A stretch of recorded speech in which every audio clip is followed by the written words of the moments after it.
ફારૂક આઝમ રદિયલ્લાહુ તાલા એમનું જે જગ્યાએ મકાનાત હતું અહીંયા મદીના શરીફની અંદર, ત્યાં અત્યારે હું તમને લાવ્યો છું. આજે મસ્જિદ જે છે એમનું નામ છે મસ્જિદ ઉમર ફારૂક આઝમ રદિયલ્લાહુ તાલા.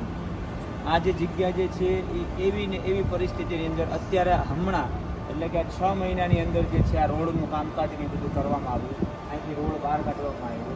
બાકી અહીંયા જે છે એ આખું પેક હતું. અહીંથી જવાનો રસ્તો નહોતો. આ અત્યારે એ લોકોએ બનાવ્યું છે હમણાં 6 મહિનાની અંદર. એટલે અત્યારે જે છે એ ડેવલપિંગ પણ આ લોકોએ વધારે કરી નાખ્યું. સામેનો રોડ જે અત્યારે ગાડી જાય છે એ પણ એ લોકોએ ડેવલપ કરી નાખ્યું.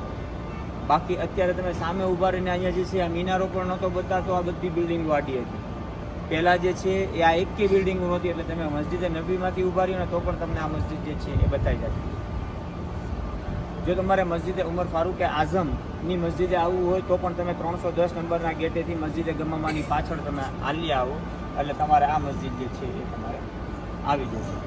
કે જે જગ્યાએ આપણા જે બીજા ખલીફા જે છે હજરત ઉમર ફારૂક આઝમ રદિયલ્લાહુ તાલા એમનું જે જગ્યાએ ઘર હતું ત્યાં તમે આવી જશે.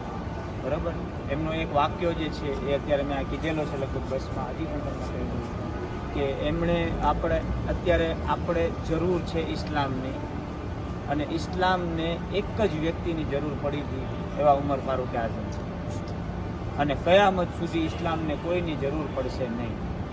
હુઝુર અકરમ સલ્લલ્લાહુ અલૈહિ વસલ્લમ જે છે એમણે અલ્લાહ પાસે દુઆ કરી હતી કે જો ઉમર ફારૂક આઝમ જો ઇસ્લામ કબૂલ કરી લે તો ઇસ્લામ જે છે એ તેજીથી જે છે એ ફેલાવવા માંડે. અને પછી ઉમર ફારૂક આઝમના દિલમાં જે છે ઇસ્લામ પ્રત્યે મોહબ્બત આવે છે અને ઇસ્લામ કબૂલ કરે છે. અને એક વાક્યો અત્યારે બીજો પણ યાદ આવ્યો કે એમની જલાલત કેટલી હતી, કે એ કેટલા ગુસ્સેવાળા હતા, કે કેટલા ક્રોધિત હતા.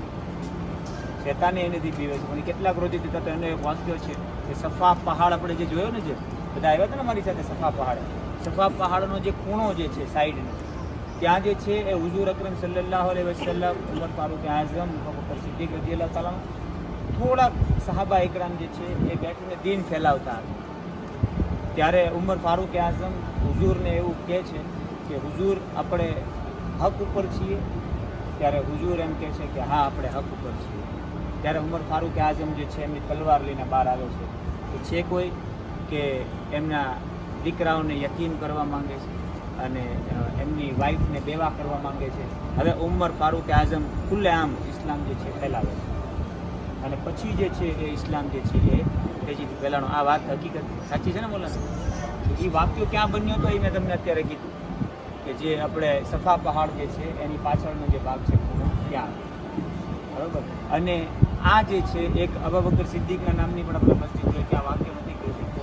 અબૂ બકર સિદ્દીક રદિયલ્લાહુ તાલા અન્હુએ જે નેકી એક કમાયા હતા, કે જે નેકી ગારે શોર માં જે હુઝુરને પોતાના કંધા મુબારક ઉપર બેસાડીને જે ગારે શોર જે ચડ્યા હતા, ઉમર ફારૂક આઝમે એવું કીધું હતું અબૂ બકર સિદ્દીક રદિયલ્લાહુ તાલા અન્હુને કે મારી આખી જિંદગીની નેકી જે છે એ હું તમને આપી દઉં, તમે એક ગારે શોરની નેકી મને આપી દો.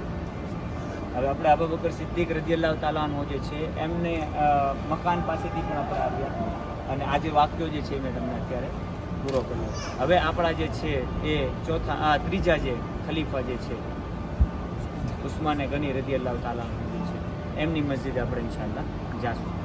ચાલો.